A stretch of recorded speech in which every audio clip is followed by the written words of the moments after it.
Hello my dear students, how are you? This is Sachin Mishra. Today we are going to study an important topic from the chapter number 4 Business Studies, and that topic is e-banking or electronic functions of bank और digital payment. ठीक है, तो E banking काफ़ी important topic है और आप लोग सभी लोग ऑलरेडी इंट्रोड्यूस होंगे उससे, तो थोड़ा हमें थ्योरेटिकली समझना है उसको, बुक की लैंग्वेज, और बाकी तो आपको नॉलेज होगी जो आप ऑनलाइन पेमेंट्स वगैरह करते हो, किसी से ऑनलाइन पेमेंट रिसीव करते हो, कहीं ना कहीं उसी के बारे में समझना है हमें. तो ई बैंकिंग का पहले तो फुल फॉर्म पता हो, जिसका फुल फॉर्म क्या होता है. ई का मतलब यहाँ पे इलेक्ट्रॉनिक से है, तो E banking means electronic banking. ठीक है, अब ई बैंकिंग आखिर होता क्या है, तो ई बैंकिंग क्या है, ई बैंकिंग या फिर डिजिटल पेमेंट क्या है. तो E banking is a system और digital payment is a system of making online payment without involving physical exchange of money. यानी कि जब हम किसी को ऑनलाइन पेमेंट करते हैं without involving physical exchange of money, तो उसको हम लोग किस नाम से जानते हैं, यानी कि ई बैंकिंग के नाम से जानते हैं. ठीक है, और the money is transfer from account of payer to the account of receiver through internet. और यहाँ पे जो पेयर होता है वो मनी ट्रांसफ़र करता है. पेयर का मतलब जो पेमेंट कर रहा है, ठीक है, वो रिसीवर के अकाउंट में पैसा ट्रांसफ़र करता है. जैसे आपने भी, अगर आप फ़ोन पे, भीम या फिर पेटीएम वगैरह का यूज़ कर रहे होंगे, गूगल पे का यूज़ कर रहे होंगे, तो आपको ऑलरेडी उसी चीज़ के बारे में बताना है. तो वही उसी को ही बोलते हैं एक तरह से हम लोग, किस नाम से, ई बैंकिंग के नाम से, क्योंकि यहाँ पे कोई अब मनी इन्वॉल्व नहीं होती है, आप ऑनलाइन पेमेंट कर देते हो. अब तो बहुत आसान पेमेंट है, भले ही आपके पास मान लो भीम यूपीआई आप चला रहे हो, जबकि मेरे पास अगर मान लो फ़ोन पे है, लेकिन फिर भी आप पेमेंट कर सकते हो. क्यों? क्योंकि अगर मैं आपको क्यूआर कोड अपना शो कर दूंगा, तो आप क्यूआर कोड को स्कैन करके भी पेमेंट कर सकते हैं, या यूपीआई आईडी के थ्रू पेमेंट कर सकते हैं, या फिर नेट बैंकिंग के थ्रू भी पेमेंट हो जाता है. तो ये सब हमारे इलेक्ट्रॉनिक बैंकिंग है या इलेक्ट्रॉनिक फंक्शन बैंक के हैं, जो मतलब कस्टमर को वहाँ तक जाने की ज़रूरत भी नहीं पड़ रही है और वो पेमेंट भी कर ले रहा है या किसी से पेमेंट रिसीव कर ले रहा है. तो चलिए सबसे पहले समझते हैं benefits of e banking to customer, यानी कि कस्टमर्स के लिए क्या क्या इसके फ़ायदे हैं. तो कस्टमर के लिए सबसे पहले हम लोग फ़ायदे समझेंगे. तो सबसे पहला फ़ायदा जैसे डिजिटल पेमेंट एंड ट्रांसपेरेंसी, यहाँ पे डिजिटल पेमेंट होता है और ट्रांसपेरेंसी रहती है ट्रांजैक्शन में. तो with e banking there is possibility of digital payment, it promote transparency in financial statement. जो फाइनेंशियल स्टेटमेंट है उन्हें पारदर्शिता रहती है. ठीक है, नेक्स्ट है सेकेंड पॉइंट 24/7 सर्विसेज. इसका मतलब क्या हो गया कि यहाँ पे 24 आवर्स एंड 7 डेज़ ये सर्विस बैंक प्रोवाइड करती है. मतलब यहाँ पे आप कभी भी, अगर आपने ई बैंकिंग सर्विस ले रखी है या नेट बैंकिंग ले रखी है या फिर अपने अकाउंट को किसी ऐप से अटैच कर रखा है, तो उस कंडीशन में क्या है कि आप मतलब परमानेंट आपको सर्विस वो रहती है, चाहे बैंक ऑफ हो, उससे हमें कोई मतलब नहीं होता है. ठीक है, नेक्स्ट है थर्ड पॉइंट कन्वीनियंस. कन्वीनियंस का मतलब बहुत ज़्यादा आसानी रहती है, यानी कि customer can make some of the permitted transaction from office और हाउस और while travelling through mobile phone. आप कहीं भी हो, आप मोबाइल फ़ोन से पेमेंट कर सकते हैं, अपने लैपटॉप वगैरह से पेमेंट कर सकते हैं. ठीक है, जब भी आपको पेमेंट की ज़रूरत पड़ती है. तो थर्ड पॉइंट हमारा हो गया कन्वीनियंस. हम बात करते हैं फोर्थ पॉइंट, यानी कि फाइनेंशियल डिसिप्लिन. तो E banking inculcates a sense of financial discipline by recording each and every transaction. सारे ट्रांजैक्शन एक तरह से नोट करके एक फाइनेंशियल डिसिप्लिन मेंटेन किया जाता है. Fifth point is unlimited access. Unlimited access का क्या मतलब है कि यहाँ पे E banking lead to greater customer satisfaction by offering unlimited access to the bank not limited by the walls of the branch. मतलब इसकी ये जो सर्विस होती है वो बैंक की चार दीवारों तक सीमित नहीं होती, बल्कि कस्टमर कहीं से भी उसको यूज़ कर सकता है.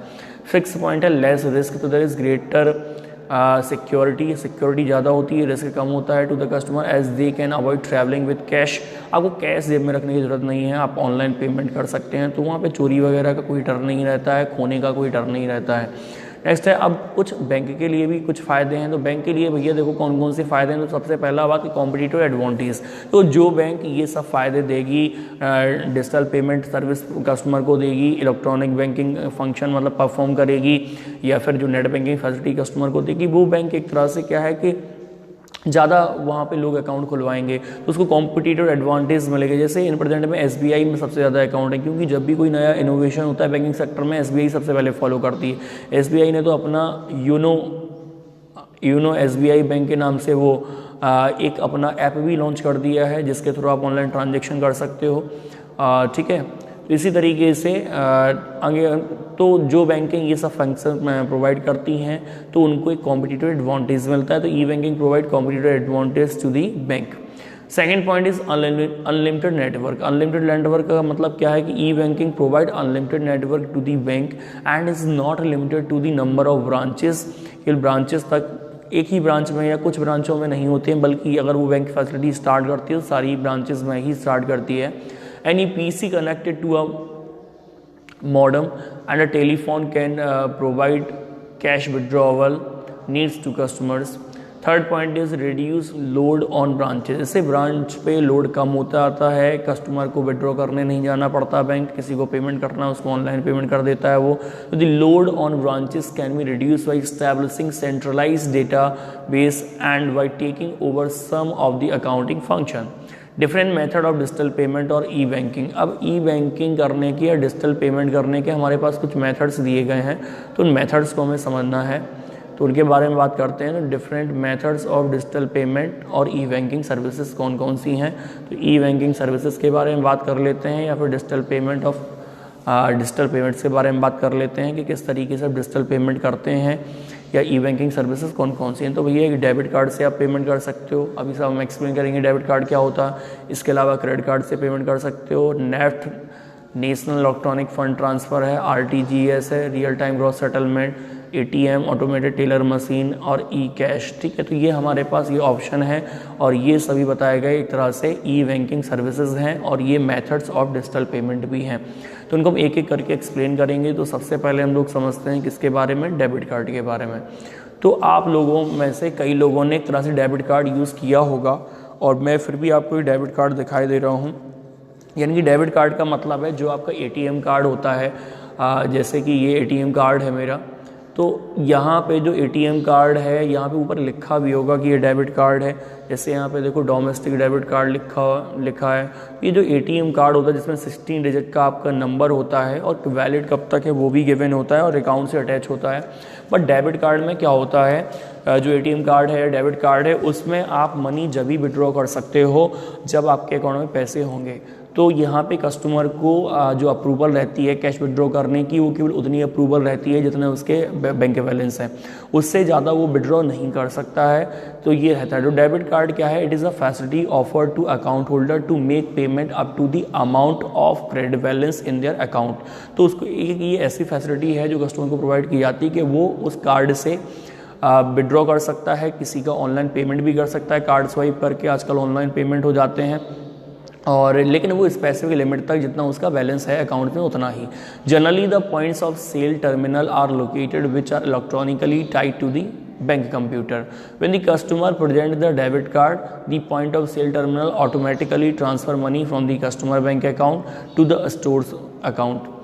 The account holder can pay their bills by attaching their personal computer with the bank computer. The bank automatically transfer fund from customer account to the biller account when the customer types the required information. तो आप जैसे जिसको payment करना उसको आसानी से payment कर दोगे तो आपकी बैंक से पैसा कट जाएगा, दूसरे की बैंक में ट्रांसफर हो जाएगा अकाउंट में। ठीक है, सेकंड बात करते हैं क्रेडिट कार्ड। तो जैसे डेबिट कार्ड है इसी तरीके से क्रेडिट कार्ड है, थोड़ा डिफरेंस है कि क्रेडिट कार्ड में एक तरह से आपकी लिमिट बना दी जाती है कि आपके अकाउंट में अगर कभी पैसे नहीं है तो इतना आप माइनस में विड्रॉ कर सकते हो। तो क्रेडिट कार्ड एक तरह से ओवरड्राफ्ट फैसिलिटी है कि जैसे ओवरड्राफ्ट के बारे में मैंने बताया था, एक तरह से ये शॉर्ट टर्म लाइबिलिटी होती है। Overdraft is a facility which is provided by the bank to the current account holder of over withdrawn of money from their account. ठीक है, विदाउट एनी गारंटी, वो ट्रांजैक्शन के बेस पे होता है। इसी तरीके से क्रेडिट कार्ड वगैरह जो जॉब कर रहे हैं, जो बिजनेसमैन हैं, तो उनके क्रेडिट कार्ड अगर वो चाहें तो इशू करवा सकते हैं। हालांकि क्रेडिट कार्ड के में कुछ ना कुछ फीस वगैरह भी लगती है और अगर आप विड्रॉ करते हो और टाइम से पेमेंट नहीं कर पाते हो विद इन 1 मंथ या 1 वीक, इस तरीके से बैंक का जो भी मतलब टर्म्स एंड कंडीशन होंगी, तो बहुत हाई रेट से इंटरेस्ट लगता है। अप्रॉक्स एबव 30% पर एनम समझ लो आप, 30% पर एनम से ज़्यादा इंटरेस्ट लगता है सारी बैंकों में अगर आपने टाइम से पेमेंट नहीं किया तो with in specified time period. तो यहाँ पे क्रेडिट कार्ड देखो क्रेडिट कार्ड के बारे में क्या है कि अगर आपके अकाउंट में पैसा नहीं है फिर भी आप एक्स्ट्रा एक तरह से लोन टाइप का हो जाता है आपके ऊपर। तो credit card is like a bank account without having bank balance in it. It enable the card holder to have overdraft facility up to a fix limit depending upon the credit worthiness. तो credit वर्थनेस position के हिसाब से आपकी एक limit बना दी जाती है। And credit is a substitute of cash. It is plastic card with the signature identity of the owner. It also include the name of issuing bank and validity period of the card कि कब तक valid है वो भी उसमें mention होता है। Next हम लोग बात करते हैं third point, national electronic fund transfer. देखो नेफ्ट एंड आरटीजीएस इन दोनों का यूज इसलिए किया जाता है कि अगर आपको डायरेक्टली एक अकाउंट से अपने अकाउंट से दूसरे के अकाउंट में पैसा ट्रांसफ़र करना है और बड़ी अमाउंट है चाहे छोटी अमाउंट है, तो आपको ये बड़ी अमाउंट है तो उसके लिए हम लोग यानी कि उसका क्या बोलते हैं आरटीजीएस का यूज़ करते हैं, और छोटी अमाउंट है तो उसके लिए हम लोग नेफ्ट का यूज़ करते हैं। तो डायरेक्टली आपके अकाउंट से पैसे कट जाते हैं और दूसरे के अकाउंट में डायरेक्टली पैसे ट्रांसफ़र हो जाते हैं, ठीक है। तो वो नेफ्ट या आरटीजीएस का यूज़ किया जाता। तो सबसे पहले हम समझते हैं नेफ्ट के बारे में, यानी कि नेशनल इलेक्ट्रॉनिक फंड ट्रांसफ़र के बारे में। तो under this the fund is directly transfer from one account to another. ये बस इंपॉर्टेंट पॉइंट है कि इस मेथड में होता क्या है कि डायरेक्टली जो फंड होता है वो ट्रांसफ़र हो जाता है। तो under this the fund is directly transfer from the account holder to another. तो एक अकाउंट से दूसरे अकाउंट में फंड डायरेक्टली ट्रांसफर हो जाता है। Direct transfer help both the parties from inconvenience of drawing cheque. तो आपको किसी को चेक इशू करने की जरूरत नहीं होती है, डिपॉजिटिंग चेक जमा करने की जरूरत नहीं है, कोई झंझट नहीं रहता है। द की difference between NEFT and RTGS is the that RTGS is on gross settlement basis whereas NEFT is on net settlement basis पे होता है।